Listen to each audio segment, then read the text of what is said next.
Wowza. What a weekend of combat sports we had. Mate, I'm just pinching myself in terms of some of the fights that we saw.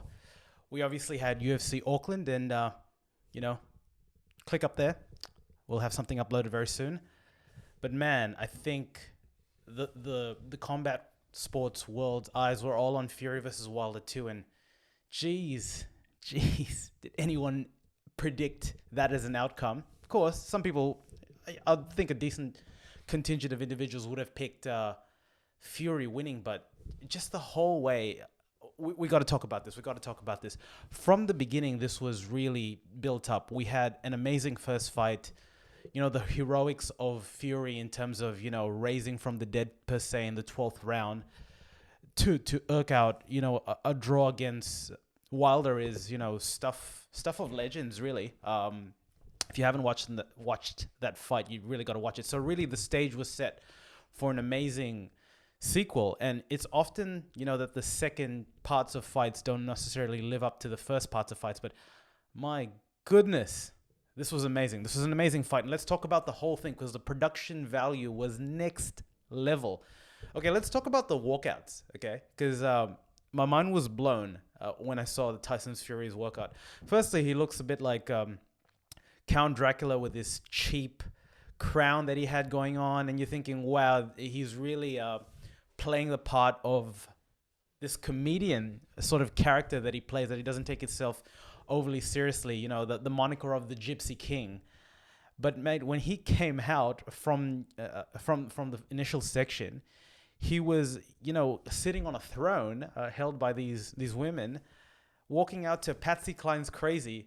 The hell is that song? I've never heard of that. I mean, I had to Google the damn thing.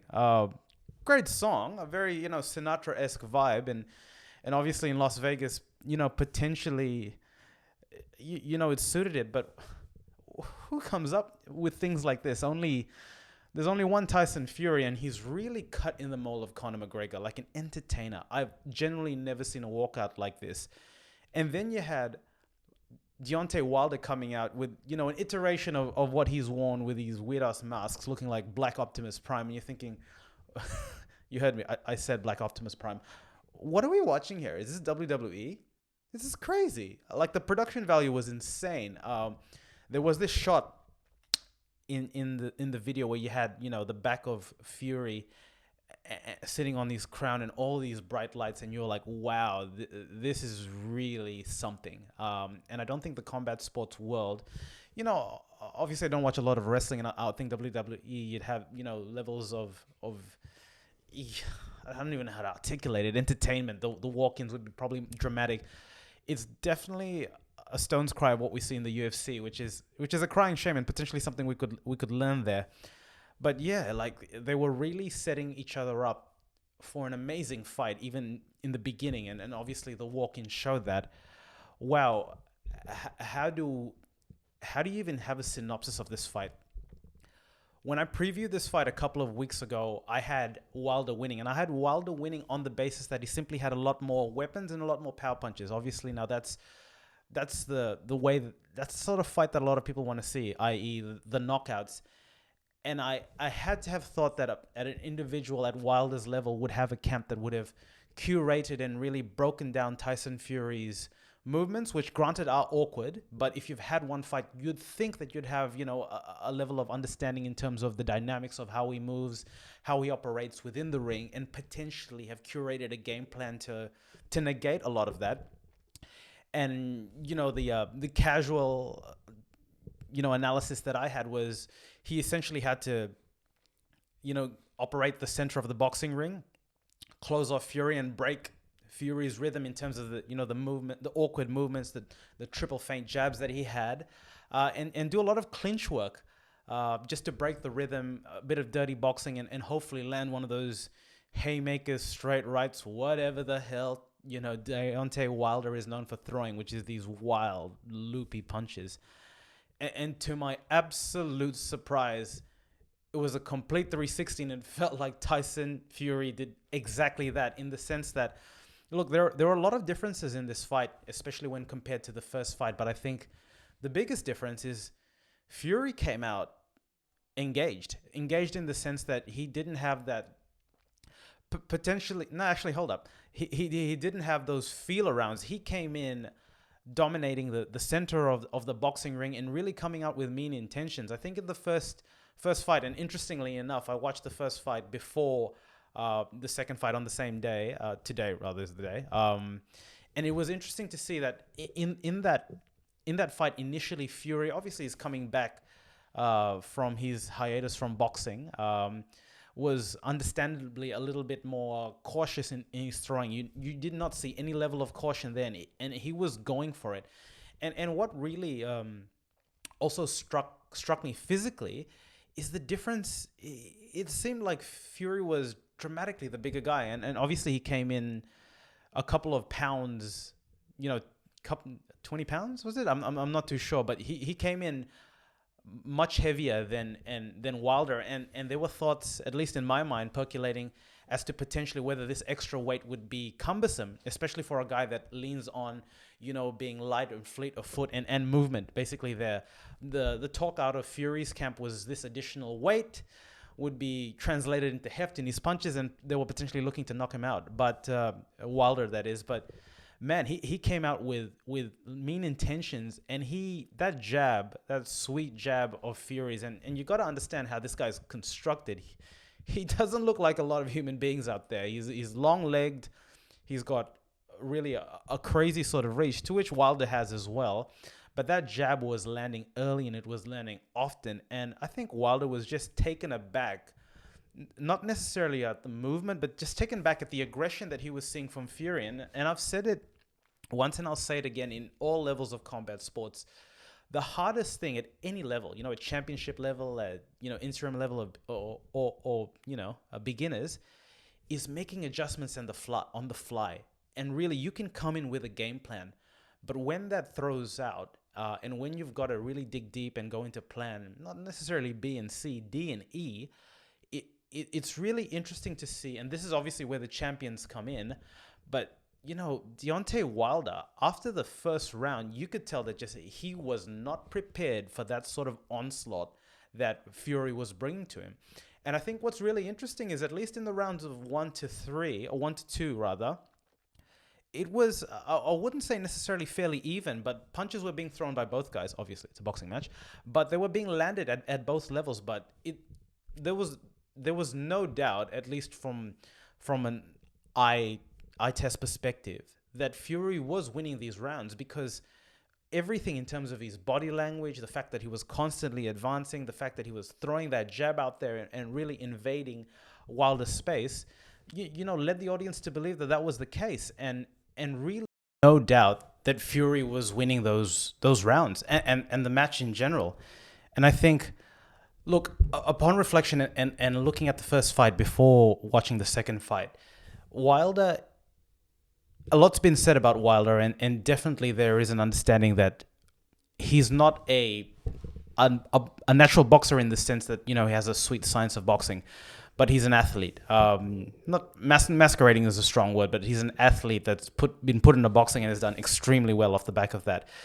Whereas when you see an individual like Tyson Fury, you really see boxing in this whole aura of sweet science that they keep talking about.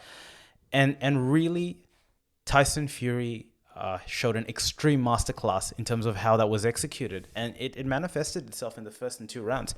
In the second round, we had, much of the same. For much of the fight, it was a lot of the same in terms of Fury pressing the action, landing often and early. And the main thing is he was landing first. In all these engagements, it seemed that, and probably the tail of the tape showed that in terms of the punches and how much was thrown, Fury was landing early, and he was landing often, and he was going to that well of the jab. And towards the later rounds, he started doing a lot more sort of clinch work, and even within the clinch work, he was landing a lot of sort of shots. And in the third round, we see Tyson Fury floor Deontay Wilder with a straight right, and to be honest, that was the beginning of the end. I think a lot of people were shocked when that happened, but the writing was on the wall in the first 1 to 2 rounds. And from there, we really see it kick on much more of the same in the fourth, much more of the same in the fifth. And I think interesting to note, I was while watching this fight in the pub with my mate, I made an observation and said, in the fourth and fifth, there was no doubt that Wilder was just on shaky legs. There was some, I think I believe he fell in the fourth, and it was like a trip. His equilibrium had been disturbed. Essentially, the guy was he was walking zombie, and even that knockdown in three, when you see it in slow motion, it wasn't one of those clean punches straight to the face that absolutely obliterates an individual. It was actually, funnily enough, a very similar punch that Deontay Wilder threw to Tyson Fury in the first match. I can't remember what round, but it floored Fury as well. It wasn't the one in the last round that got all the attention. And this was a punch around the head. And the thing with those punches is those are not necessarily punches. They obviously do damage, but what they really do is throw the equilibrium and balance out of a fighter. And I think something like that is it's so important, because in the sport of boxing, just obviously balance is needed and necessary, required. But after that knockdown, Deontay Wilder was never the same. And I'll tell you what, there is a lot of things you can say about Wilder. You can say that he's coasted this far in, his boxing career, which is, to be quite frank, an amazing career. Like the stats that he have is insane. Like that, like 100% clip in terms of wins to knockouts it's just a video game. Like let's give credit where credit's due. He's an amazing fighter, and to actually say that he's an athlete is actually offensive to a degree. So that's that. But his equilibrium was absolutely destroyed, but what was never destroyed was his heart, and he took a lot of punishment and he kept coming back. So kudos to Deontay Wilder. You cannot take that away from the guy. And towards the end of the fight, we'll speak obviously about the seventh round and the controversy in terms of the throwing of the towel. He was there, but the observation that I made to my mate was that if this was not a championship fight, if this was any of the three fights that that were precursor to this championship bout, this fight would have been stopped a long time ago. I've definitely seen TKOs and stops for much less than this, because Wilder was just in a different sort of world. And obviously when you have a fight of this magnitude, you have the whole world basically looking at this fight. The referee was put in a tough position, and interestingly enough, if you look at the ref, a lot of his eyes were on Deontay Wilder just to see how he was there. So you could say that he kind of wanted to pull the trigger, but there was just a lot of pressure. A lot of people paid good money for this. The whole world is looking. And you have a champion in Deontay Wilder, which everyone knows has that one-punch knockout power. So you kind of want to give the benefit of the doubt. You definitely don't want to be the guy initiating that. So look, in the fourth, fifth, more or less the same. I believe in the fourth or fifth, I'm not too sure. A point was taken away from Fury for excessive clinching. Who knows? There were points where in those fourth to fifth rounds where it got stale is probably the wrong word, but here's the thing: Fury came out with a pace that we've never quite seen before. Definitely for the caliber of fighter that Deontay Wilder is, you've got to think that the ability for him to maintain that pace was obviously going to be really something that we needed to see. And he did not necessarily took the gas off the pedal, but when you have fatigue set in, it manifests itself in different ways. And I think this excessive clinching that was occurring, which obviously the referee tried to break at any one time, was a manifestation of what that kind of looked like. And it probably got too far for the referee's eyes, and he took off a point. But in any case, you could see that Wilder's legs were wobbled. He never looked the same. His equilibrium was just gone. It was absolutely gone. Look, in the seventh round, we'll wrap this all up because there is actually a lot to talk about post the fight. We had much less of the same. Fury had Wilder on the ropes, and he was letting him have it with a combination of body punches, and obviously back to the head, and the ref waved it off. And at that time, to me, it was validation because I kind of saw this coming. But I thought that at that specific time, that this was initiated by the ref. Lo and behold, it wasn't. I didn't see the view, but it looked like from Wilder's corner that they'd thrown the towel in, and that was obviously Wilder was upset. He didn't want it to happen, and look, that was interesting. That was definitely interesting, especially for a fight of this magnitude. And yeah, look, that's another conversation point in its own. Like, what do you guys think? Was it the right decision? And 9 times out of 10, I'll say absolutely it's the right decision. Here's the thing: when Wilder was getting interviewed, he made quote that he's a warrior. 100%, we believe you, mate. Like, we're not even doubting that. And that he'd rather go on his shield. Great warrior reference, Deontay. Again, not in doubt. We definitely believe you on that one. But man, you got to think about this. From the third, he was basically on wobble legs. It was going to be more or less the same. Your fight corner is meant to protect you. Essentially, they're meant to protect you. Obviously, he has one punch knockout power, but let's keep it very real. The likelihood of him landing one was, it was very, very low, right? He couldn't even walk straight. And Fury just kept coming with what was a relentless pace, albeit, if it was at 95, you were getting at 90 to 85. Like, it was definitely slowing down, but the equilibrium was gone, and basically the effectiveness of Wilder as a wild puncher that he is was compromised. And essentially, his corner made an assessment that it just wasn't worth him getting beaten up for. And I think that's the right decision, because here's what you got to understand. His toughness is not going to be questioned, and it definitely wasn't questioned in that fight. He showed the heart of a true champion by coming back and really toughing it out. So we kind of knew this from the Ortiz fight that Wilder had that sort of grit, but obviously Fury is a different caliber. These are both bloody elite Super Saiyans that are just meeting for the first time. So look, we know that he's as tough as nails. I've seen this in the UFC before. I think Brian Ortega versus Max Holloway comes to mind. You can actually be too tough for your own good. And there is absolutely nothing to warrant a beating for another, bloody 4 rounds if the outcome is going to be the same. There are a couple of things here. One is the wear and tear, physically, the wear and tear. So that's one element. But the other is just basically the mental scars. I think Wilder's corner knows that, it's a draw to Fury, that somewhere down the line that this fight can and probably will happen again. There's definitely an audience for this. I want to see this again, 100%. I want to see these crazy freaking walkthroughs. I want to see how Wilder can probably adjust.